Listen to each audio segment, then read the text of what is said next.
I think a good life in Ireland literally means your circle. That doesn't mean that you're wealthy with materialistic goods. Welcome to TBH with Vitra. That's short for Travel Beyond Home. I'm your host, Vitra, and this podcast is all about culture, curiosity, and connection. My mission is simple but big, to talk to one woman from every country in the world. Everyday women sharing what life is like in their corner of the globe. This podcast is for those who want to know more about the world beyond their doorstep, who love discovering what make other places unique, and who want to be part of something bigger, a global community of sisterhood. Through fun, lighthearted chats full of heart and insight, we explore the traditions, challenges, and joys that shape everyday life around the globe. Travel is about immersing yourself in another person's world and discovering shared humanity. Hearing from women around the world brings that experience to life in the most genuine way. And today we are traveling to Ireland, a land of breathtaking landscapes, from rolling green hills and rugged coastlines to charming villages that seem untouched by time. Steeped in history, its sacred sites hold stories that stretch back thousands of years. The culture is known for lively music sessions, fun festivals, and a rich storytelling tradition.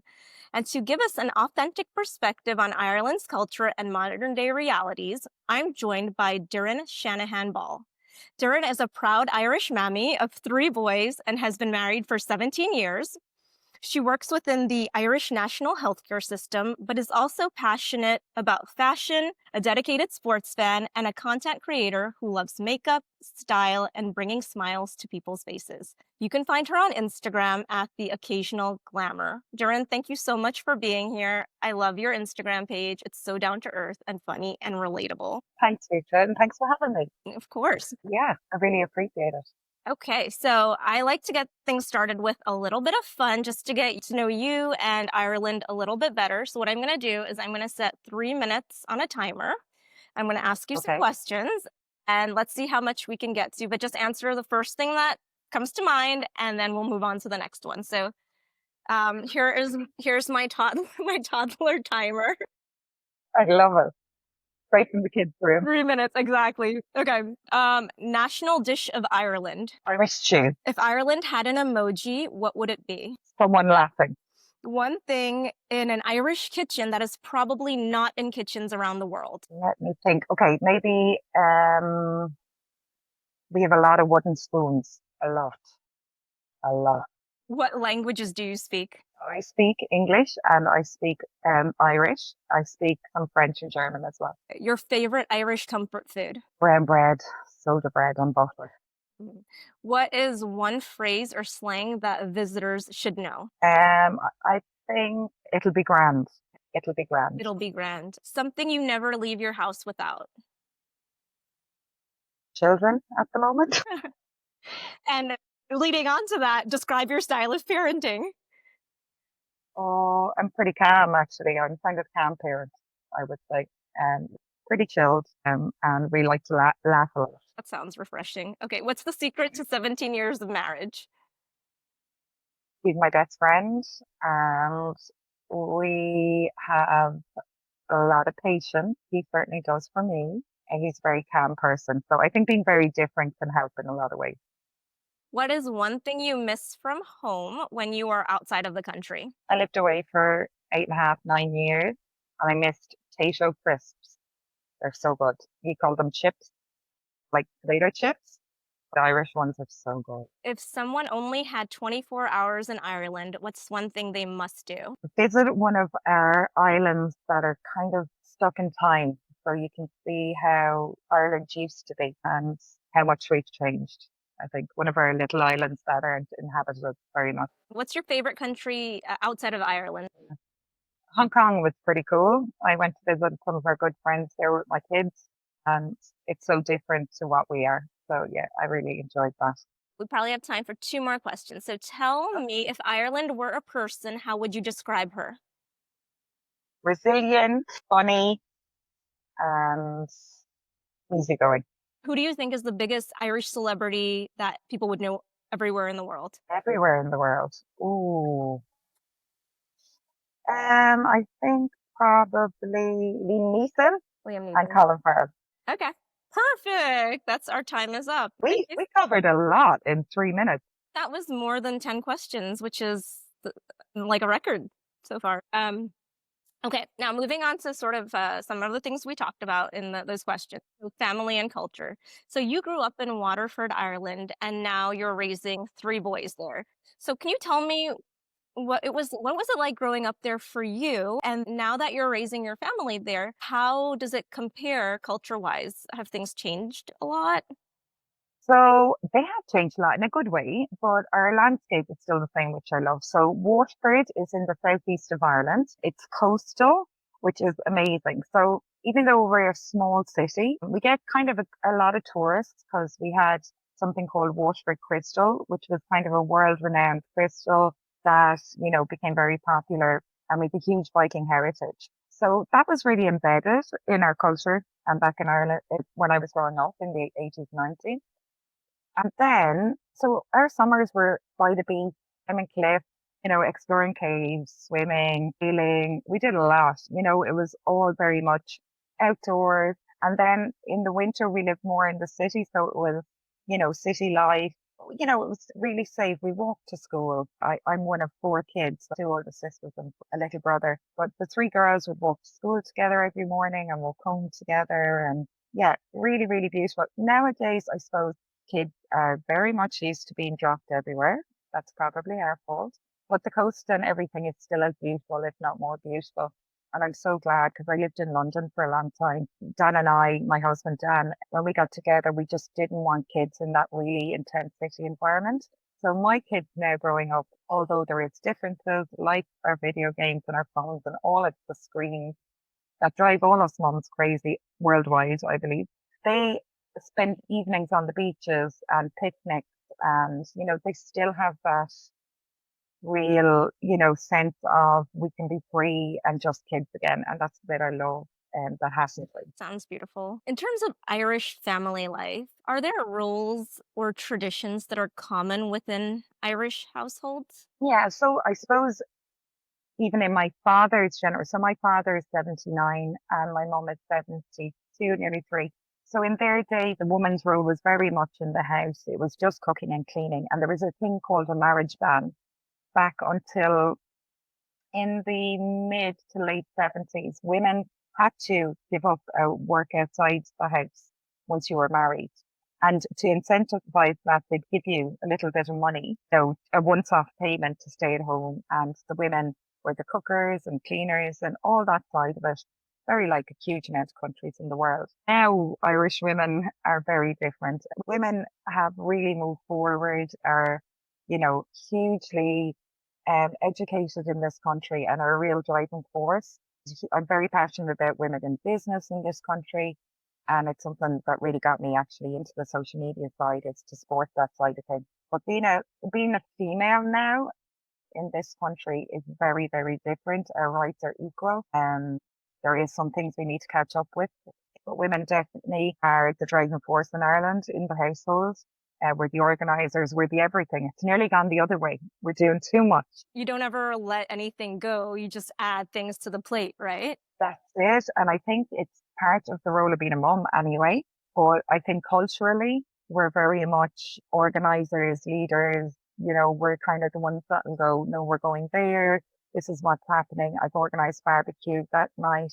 We're organising the family agenda, calendar, food, and this and that and this. So That is like what an Irish mammy is, right? Just a really strong female presence. my mother is like the stereotypical Irish mammy. Like we would be lost without her. We all were away and moved back here and had our families here, the four siblings. And she is our grounding force. She's the person we talk to two or three times every day. She knows all our life, what we're doing, when, how she can help, if she can at all. She's our sounding board. They're strong women, the women of Ireland, what they had to go through and the changes her age group had seen from she was one of 10 children and she was the eldest girl. So she had to work so hard in that house to cook, clean and get the jobs done, with her sisters. And that ethic has definitely, that work ethic has passed down, not just in the way we keep our homes, but also In our jobs, we don't go into job work just to do work. It's to make it a better place to really drive on. And I work with some very impressive women that, really push you forward and lift you up. And it's a beautiful thing to see. But Speaking of motherhood, I sort of feel like the struggles of motherhood are a universal thing, whether you're in America or Europe or Asia. Tell me how that shows up in the day to day. In the Q&A section, you were saying you're a very calm person, which is kind of like the opposite of being in control of everything. see, I suppose we're fiercely protective, Irish man, fiercely protective, and we always have been. But it's kind of done in a very quiet way. It's this real mama bear kind of attitude that we're in control. We've got this. You're safe. Go out there and live your life. But you make sure you call me if you need me. As in, I'm going to be there to protect you at all costs. But I suppose there is this running joke in Ireland that Irish sons never leave their home. They want to live here forever because we do everything for them. And I'm trying to break that mold, which is hard, but community is a big thing. Community plays a huge part in our role as a mammy. Like we lean on aunties and neighbours and friends, and it's a real community thing to raise a child. It literally takes a village. But we also use humour to get through the hard parts of parenting and motherhood, which can be a good and bad thing. So, we laugh at ourselves, we laugh with the children, and sometimes I suppose we're not dealing with the in-depth issue, but at the same time, it does give real life to the household that, we can sit down and have breakfast, but laugh and, what we say, take the mick, which means, making fun of each other or just laughing about the day. We're fiercely loyal, and I have to say, a strong cup of tea in Ireland is basically something that can heal everything. Everybody's like, sit down, and the first thing we'll do is we'll have a cup of tea, no matter what's happening. Even if it's a funeral, if something so tragic has happened in your life, it's like, I'll get you a cup of tea, and we'll sort it out. So it seems to be a very healing thing that's part of our tradition is sit down and have tea, and we'll talk it through, and we'll make it better. For those who don't know much about Ireland beyond what they've seen on in the movies or on in social media, how would you describe the Irish spirit or your sense of identity? Spirit is deeply rooted in resilience and warmth because we face centuries of like hardship and colonization and famine and immigration, and that's our past, but we never lost our sense of humor. We fierce pride in our history and our language and our music and our storytelling. And being Irish often means having like a strong connection to our community or like a love for conversation and a deep respect for tradition. And even when we're a bit eccentric with it, that's all okay. And I think that's why people feel very comfortable when they come to visit. They're like, oh, I don't want to leave because we really embrace people. We trust you till you're not to be trusted. And it's a real kind of mindset. It doesn't matter if the girl down the road said she's not very nice. We'll like you till you prove us wrong. And it's the way I kind of parent as well. I always say to the boys, I'll trust you till I don't. So you get these freedoms until you mess up and then they're gone. So it's up to you. But we are the kind of people that laugh through a lot of tears. So when someone dies in Ireland, their funeral and um, wake is what we call, do you call it a wake when you're waking somebody? Yeah. So their wake and funeral is all done within like 24, 48 hours. It's extremely quick after someone dies. But what happens during that mourning period when we bring the person home and we lay them out in their home is all the neighbors, all the family, everybody comes in to visit.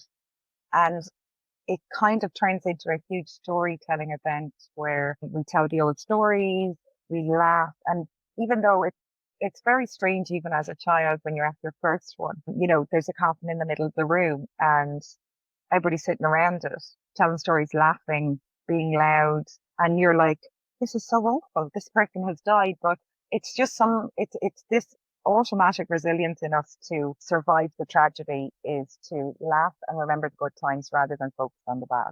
And I really love that, I have to say. I know that the Irish tradition of storytelling is something I even learned about years ago. It seems to still be a common thing. Tell me a little bit more about how that shows up in modern day life. You tell stories that you are just immediately drawn into, and they really reflect on all our lives wherever we're from. And the old storytelling, like we have a lot of sayings like what's for you won't pass you, or may the road rise to meet you. They're real Irish blessings and sayings, but they become part of everyday life here. And they're they've never been lost in all that time.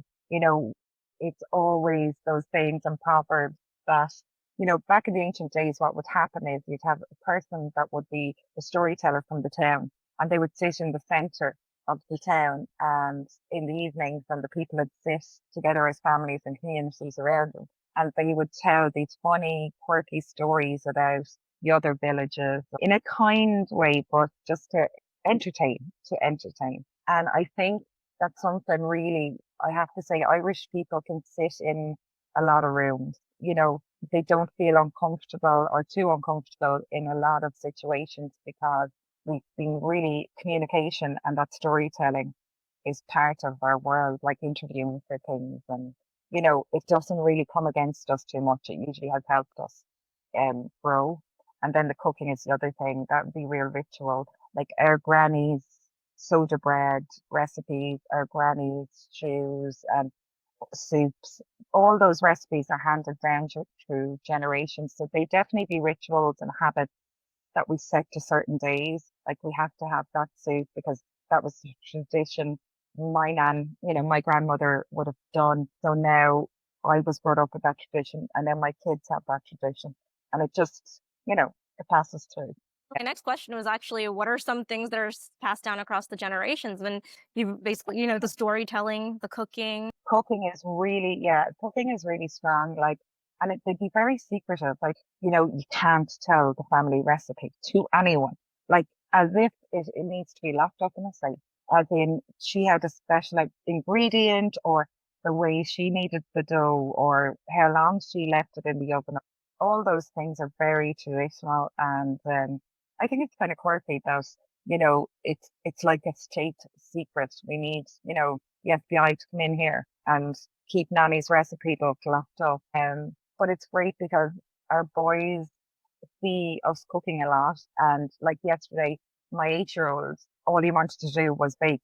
It was like, can we bake? Can we bake? I find that one-on-one time when you're cooking and, it's kind of therapeutic. You're kneading bread or you're doing something, but they're having a conversation, telling you about their day, stuff that we miss sometimes because we're looking at screens. Mhm. What would you say is your biggest holiday or festival, and how do people celebrate? I know there are probably plenty, right?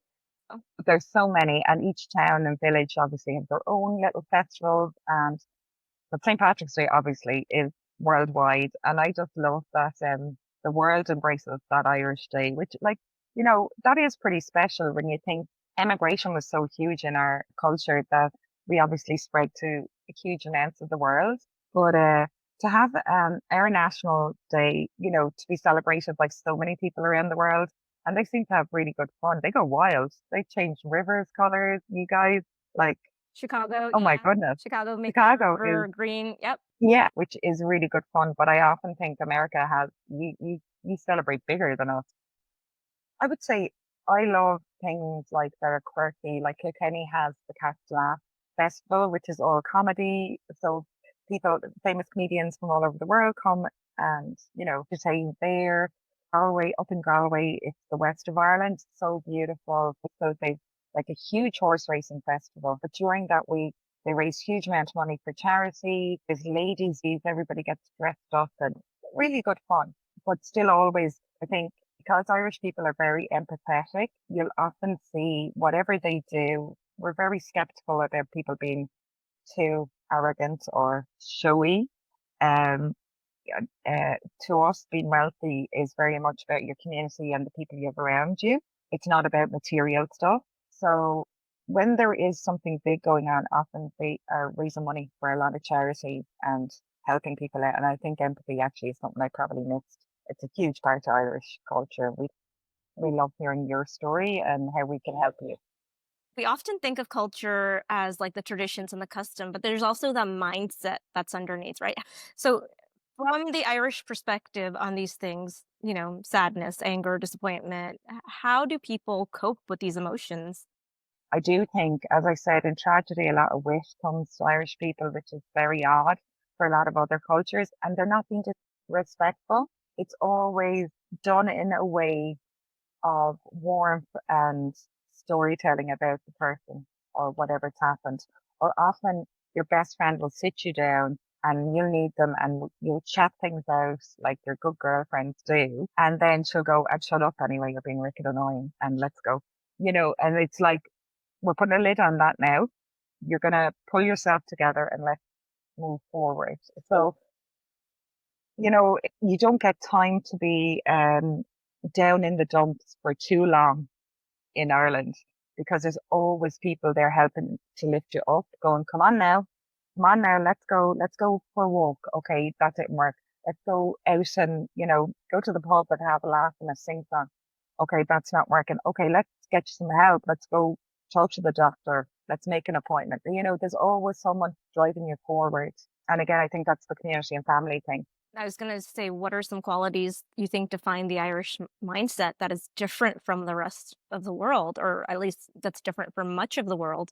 And this seems to be it, the community aspect of it. Yeah, I think community really is it, but I think I think that bit where we don't leave people get too full of themselves and we don't leave people away with things. Like we're okay with, if you're sitting in front of someone and they're talking absolute tripe, like we're okay with going, listen, that's not true. So why are you saying that? Like we're very open that way that we can kind of say things in a nicer way. And also think our creative streak. I think Irish people have this creative streak with music, poetry, and my father's a musician. We all played music. My kids play music. It's a really strong part of one of the funnest things you can do in Ireland is to go to a local bar and listen to traditional music and storytelling. You don't have to fall into huge tourist traps. You can just find a small town and I guarantee you will probably have so much fun, whether you drink or not. You just enjoy it. Yeah, so I suppose those kind of things make us different. And the same thing about, tragedy or sadness, we don't need people to stay down for too long. We try and make sure they're lifted and we support them through it. What does a good life mean to people in Ireland? I mean, one could argue it means the same thing for people all over the world. Well, why? No, but um, I think a good life in Ireland literally means your circle. Like it really does. It really means those real friends, those real family members. Because contentment is probably our real win in life is that I have a beautiful husband, our life, home. That doesn't mean a castle. It can be a small home. That doesn't mean he's a model. It's just he's a good human. Um, Having your family safe and having a good community around you means a good life to us. It doesn't mean materialistic things. So if you said to someone here, sure, you're doing great, like it's everything, you have a lovely life there. That doesn't mean that you're wealthy with materialistic goods. It means that you're wealthy with love, support, and community. If you could choose one thing about Irish culture that you could sprinkle across the world and you think would benefit them if they incorporated it, what would that be? Have you heard what we say? We're just having the crack, which means crack is the Gaelic, like Irish word for fun. So we say, oh, we're just having the crack. I think having the crack is such a good way to synopsize and that sometimes people take life too seriously, too intense, and the journey has passed you and you regret not just having a bit of fun and, booking that holiday, throwing that party in your house, having the barbecue, and who cares who comes? Let's just have some fun and enjoy it and be safe and be together. I think having the crack is such a great little sprinkle you could put on the world that yes, we are very serious, we are very educated, we're very driven, but once we switch off, we ensure that that downtime is so important and so short in this journey. Just make sure you enjoy it and don't over worry about everything. I think that would be really lovely if we could give everybody a little bit of that. Okay, let's talk about fun and travel. And for people who are coming to Ireland, obviously there's lots of sites and books they can read about what to do and where to go. But When it comes to actually being there, what should travelers know about manners and respecting your Yeah. local way of life? So we have a few things that we do. We're very apologetic when there's absolutely no need to be. So if someone was in your way, you say, "Oh, sorry," and you walk past them. It's a very strange thing. So if people are saying sorry everywhere around you, it does not mean they have done something to you. It just means, "Oh, excuse me, I'm going to pass you," or "Sorry, I didn't mean that." So we apologize a lot. I don't know why. It's obviously a cultural thing. But anyway, I didn't realize I did it till I lived away. And then I was like, why do I keep apologizing to everybody? If you travel to Ireland, obviously there's the big tourist traps, like I said, like most people go to Dublin. Dublin is a fantastic city, but it is a city and there is a huge amount of poverty there as well.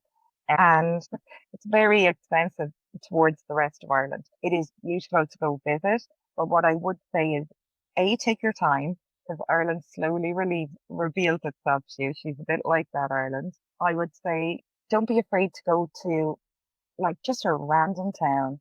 And as I said, pop into a random bar and order your food and order a drink and listen to the music, things that are free to you.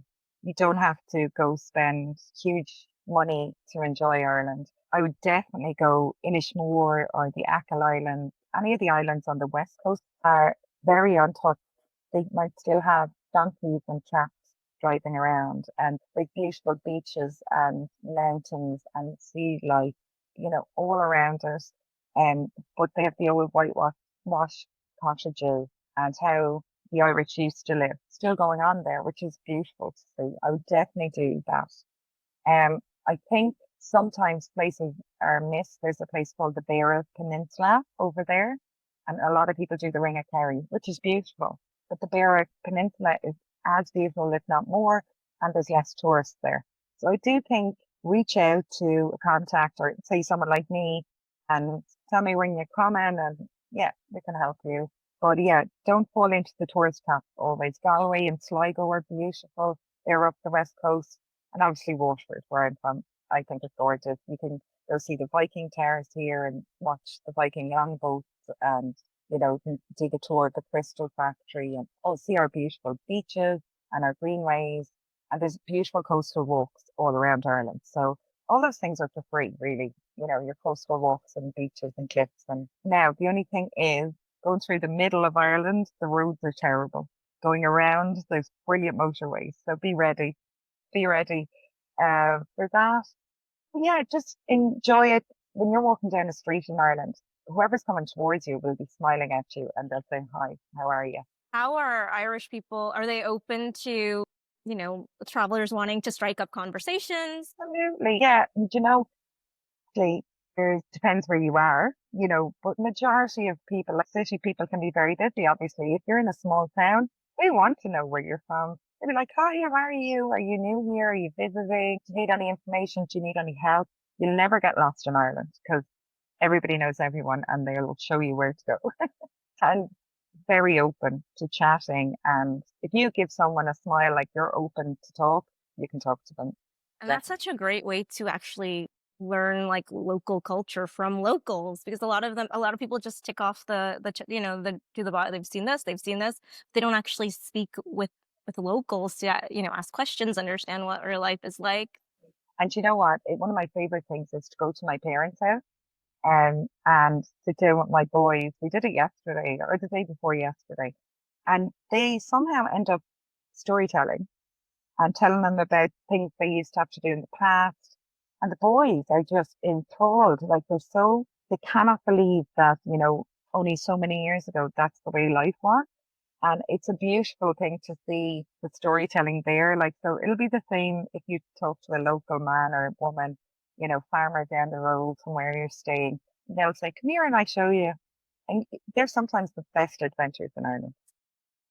Everything you've shared has been awesome in bringing Ireland to life in such a real way. Before we go, though, I like to end every episode with a little guest project, which is a cultural experience that our listeners can try at home. So, whether that's a recipe or a craft or a local saying. So, tell us what you have in store for us today. So I couldn't decide. So I'm going to tell you a few things. So an Irish blessing or proverb is really beautiful. And blessings are really part of our heritage. And if you go to an Irish wedding, first of all, you need to book at least 3 days. It's going to be a party. Irish weddings are amazing, very glamorous, and just so much fun. So an Irish blessing is something like this. May the road rise to meet you. May the wind be always at your back, which means that may life really carry you through and come to meet you, that you don't struggle to meet, and that the wind is always at your back, that it's pushing you forward, not backwards in your journey. So it's just a beautiful little Irish saying that I thought I'd share. Now, I'm going to say another thing is superstition that I didn't touch on. We're very superstitious people. And I just wanted to tell you this. You're not allowed in Ireland to sweep under someone's feet. So if you've ever had your nanny sweeping and you know they sweep under your feet at the table. So if your granny ever kind of yanked a brush out of your hand or anything, you never sweep under someone's feet in Ireland because that means they'll never marry. Okay. It's just a little thing. We have so many of them. Honestly, you would think we are the most eccentric people if I tried to explain half of them, but they're still a fun way. Like we don't put new shoes on a table. There's so many. But to finish us off, I'm just going to teach you a tiny bit of Irish, or a lot of people say Gaelic. Gaelic, okay. Okay, so it's our native language. So in Ireland, which is lovely, we welcome you with a thousand welcomes, which is so beautiful in our language. We don't just say hello, we say welcome with a thousand welcomes. But to say goodbye, we never say goodbye as in bye. That's it. We say goodbye for now. And how you pronounce it is slán go fóil. So we're going to try and say it. Okay. Can you say it? Slán, Go ga, fóil, like a baby horse for all the world. fól, slán ga fól. Fóil. Yes, Did I so that's goodbye. You got it perfect. slán ga Slán go fól? fóil. Okay, and that So be goodbye for now. bye for now. I love that. Oh, thank you so Instead much. of just ending something. It was a pleasure, Rita. I can't wait to learn a bit more about you and your culture as well one day. Thank you. Okay, so just for those who are listening or watching, if you want to try Sloan Gaffal and record it and post it on Instagram, please tag hashtag TBH with Vitra Ireland so we know that it was inspired by this episode and Doireann, and we will share it. We'll repost that. Again, thank you so much for joining us. It was so great learning about your country, and I think it's conversations like these, little by little, that help us see the world and each other with more compassion and more understanding. For those listening, if you enjoy this conversation, please follow along on Instagram at TBH with Vitra to stay part of this global journey. We've still got plenty of places to discover together. Until next time, stay curious and stay kind.